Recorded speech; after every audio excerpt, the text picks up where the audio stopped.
পশ্চিমবঙ্গের রাজনীতির দাবার বোর্ডে কিন্তু একটা বড় চাল দেওয়া হয়ে গেছে। একদিকে মালদহের মতো একটা জেলায় একটা দীর্ঘ রাজনীতিক যুগের অবসান হচ্ছে, আর অন্যদিকে ২০২৬-এর বিধানসভা ভোটের জন্য রাজ্য জুড়ে এক নতুন যুদ্ধের প্রস্তুতি শুরু। তো চলুন এই পুরো ব্যাপারটা একটু তলিয়ে দেখা যাক।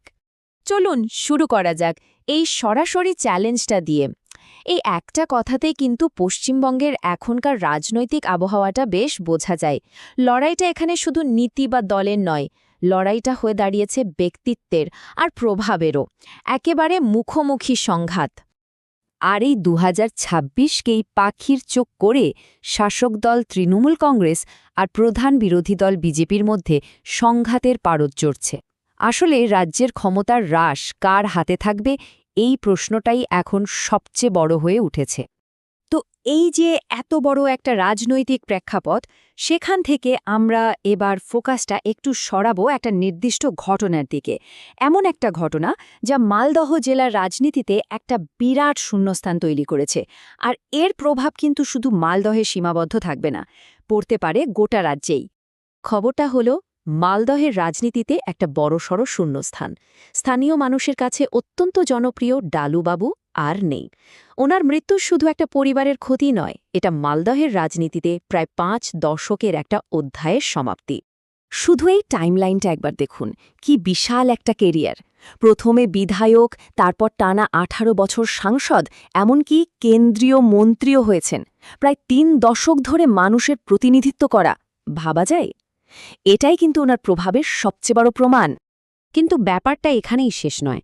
আবু হাশেম খান চৌধুরী একজন ব্যক্তি ছিলেন না।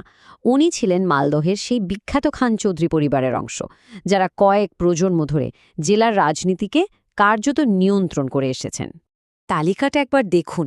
দাদা, ভাই, বোন, ভাইঝি হয়ে এখন তার ছেলেও রাজনীতির ময়দানে। এটা দেখলেই বোঝা যায় যে মালদহের রাজনীতিতে এই পরিবারের শিকড় ঠিক কতটা গভীরে প্রথিত। এটা শুধু একটা পরিবার নয়, একটা রাজনৈতিক প্রতিষ্ঠান। তো স্বাভাবিকভাবেই প্রশ্নটা উঠছে, ডালুবাবুর মৃত্যুর পর মালদহে যে একটা পাওয়ার ভ্যাকিউম বা রাজনৈতিক শূন্যতা তৈরি হল, সেটার কি হবে? রাজ্যের ক্ষমতা দখলের বৃহত্তর লড়াইয়ে এর প্রভাবটা ঠিক কেমন হবে? আর এই শূন্যস্থান পূরণ করতে কারা ঝাঁপাবে? দেখা যাক এই পরিস্থিতিতে বিজেপি নিজেদের কিভাবে তৈরি করছে। আর ঠিক এই রাজনৈতিক পরিবর্তনের আবহের মধ্যেই বিজেপি কিন্তু ২০২৬-এর জন্য তাদের রণকৌশল সাজাতে শুরু করে দিয়েছে। তাদের মূল বার্তাটা খুব স্পষ্ট: সোনার বাংলা গড়ে তোলা। মানে বিজেপির ইশতেহার বা সংকল্পপত্র প্রকাশের সময় অমিত শাহর বার্তাটা খুব পরিষ্কার ছিল। তারা বর্তমান সরকারের বিরুদ্ধে মানুষের একাংশের হতাশাকেই তাদের প্রধান রাজনৈতিক হাতিয়ার করতে চাইছে।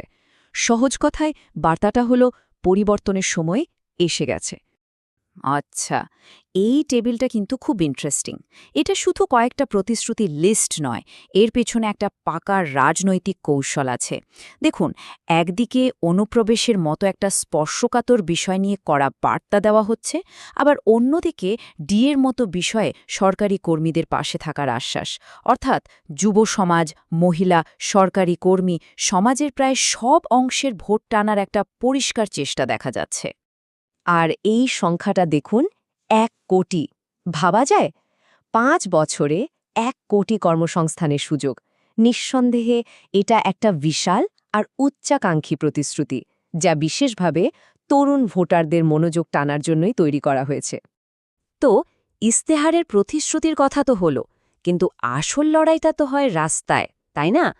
উত্তরবঙ্গের শিলিগুড়িতে এখন যা ঘটছে তা যেন গোটা রাজ্যের রাজনৈতিক উত্তাপেরই একটা ছোট সংস্করণ। শিলিগুড়িতে পরিস্থিতিটা ঠিক কতটা মুখোমুখি তা এই স্লাইড থেকেই স্পষ্ট। একদিকে বিজেপি নেতা শঙ্কর ঘোষ তো সরাসরি তৃণমূলের সেনাপতি অভিষেক বন্দ্যোপাধ্যায়কে বিতর্কের জন্য ডাকছেন। অন্যদিকে তৃণমূল মেয়র গৌতম দেব বিজেপির বিরুদ্ধে চক্রান্তের অভিযোগ আনছেন। মানে কথার লড়াই থেকে শুরু করে পুলিশি অভিযোগ কিছুই বাদ যাচ্ছে না। আর এই উত্তেজনার মধ্যে শিলিগুড়ির তৃণমূল মেয়র গৌতম দেবের এই কথাটা শুনুন।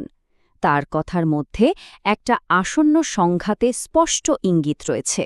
পরিষ্কার বোঝা যাচ্ছে, নির্বাচন যত এগিয়ে আসবে রাজনৈতিক উত্তেজনা আরও বাড়বে। তাহলে সব মিলিয়ে ছবিটা কি দাঁড়ালো? ছবিটা কিন্তু বেশ জটিল। একদিকে মালদহে একটি রাজনৈতিক পরিবারের প্রভাব কমছে, তৈরি হচ্ছে নতুন সমীকরণ, আর অন্যদিকে গোটা রাজ্য জুড়ে এক তীব্র ক্ষমতা দখলের লড়াইয়ের প্রস্তুতি শুরু হয়ে গেছে। মালদহের এই পরিবর্তন এবং রাজ্য জুড়ে বিজেপির এই আক্রমণাত্মক কৌশল দুটো মিলিয়ে পশ্চিমবঙ্গের রাজনীতিকে এক অত্যন্ত গুরুত্বপূর্ণ মোড়ে এনে দাঁড় করিয়েছে। একদিকে একটা অধ্যায়ের শেষ, অন্যদিকে আরেকটা আরও বড় লড়াইয়ের শুরু। প্রশ্নটা হলো, বাংলার রাজনীতিক ভবিষ্যৎ এখন কোন দিকে মোড় নেবে? এর উত্তর তো সময়ই দেবে।